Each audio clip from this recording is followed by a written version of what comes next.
r/askreddit. Who's the worst main character we're supposed to sympathize with? Emily from Emily in Paris. She fucks up and barely suffers the consequences. Sleeping with a friend's partners and still remains friends with both of them openly. Screws up business opportunities, nothing besides a slap on the wrists, and somehow, it's magically resolved. And her whole "I am a dumb American" bone apple tea. And she dresses like if Harry Styles was colorblind. That dude from The Notebook. If you don't go on a date with me, I'll kill myself. That stupid Will Smith fish in Shark Tales. Jax Teller from Sons of Anarchy. Dude's son straight up got kidnapped and his wife got injured to the point she couldn't perform surgeries because his stepdad put a hit out on her, and it still wasn't enough for him to leave his dumb motorcycle club. His wife begged him to leave for their safety and he wouldn't. She tried to leave on her own with her children and he stopped her. Then she ends up getting murdered by his psycho mom. Dude was a straight up POS. Kate Yeager from the newer Transformers movies. Was Sam a good main character? No. Not at all. But damn, Kate is horrible. In his first, let's say, 10 minutes on screen we learn that he doesn't pay for his house, his electricity, he doesn't pay his employee, he is a shit inventor, overly protective of his daughter and all around an ass. And he only gets worse. That bald-headed little bastard from a kids show who acts like a spoiled shit. Kayla did not want to go to the park today. Like all days Kayla was being passive-aggressive. Evan Hansen, he's a legit monster. This is the thread where I learn how out of touch with popular culture I am. Mark from Rent. I love Rent, but as I get older the more ridiculous it gets. Mark is a rich kid who has parents that love him, but he runs off to cosplay as someone who is poor to make films, which is really just him pointing his camera at poor people all day. He doesn't think he should have to pay rent to Benny because they were friends and he let them stay for free for a long time and he thinks that should just last forever. Then he finally gets a job but quits because it was selling out. Ugh.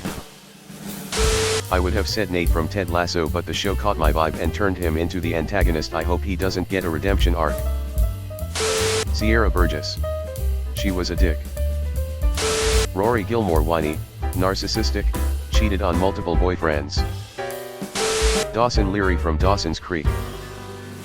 Abe Lincoln from Clone High. It's kind of an obscure one-season wonder from 20 years ago that not enough people cared about, but I feel a few fans will be here and agree with me. Emily from Emily in Paris. Tori Vega from Victorious.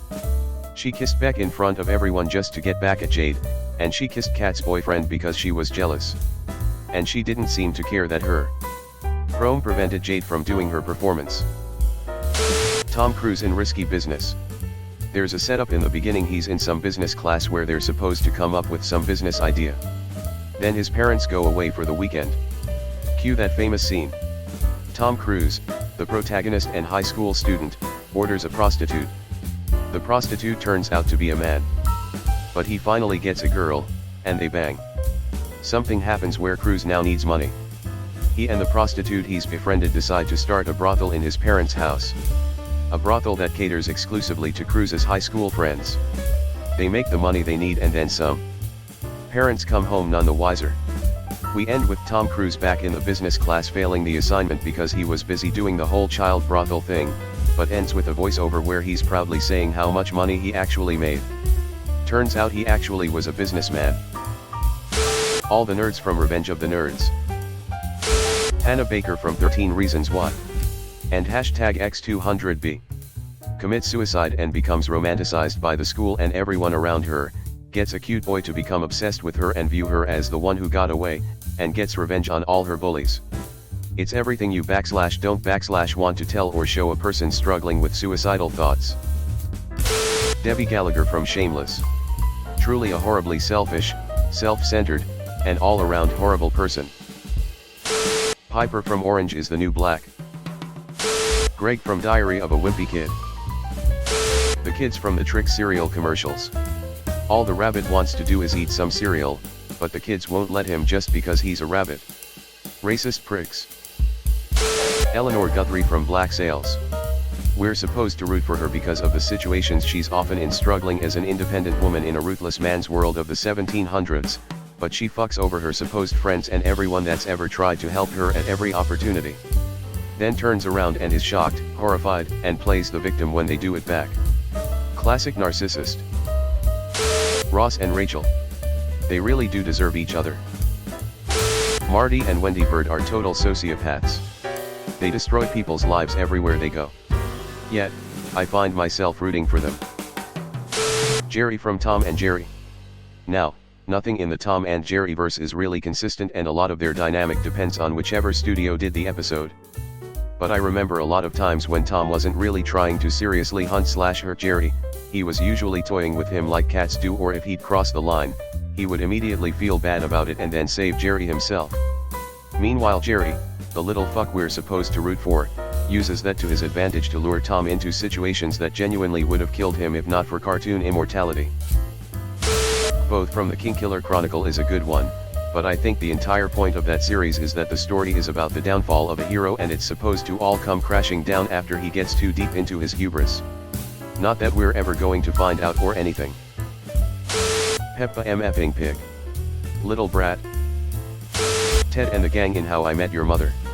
They're terrible to a lot of people. I tried. It was weird. She didn't know what the Sandlot was. 45 here. No, my oldest kid is 25. I can't date people around the age my kids are. No, I mean, imagine how awkward it would be having her wait outside the bar for me all night.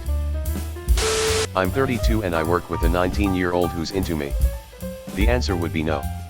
Because they're idiots with no life experience. No. My wife wouldn't let me.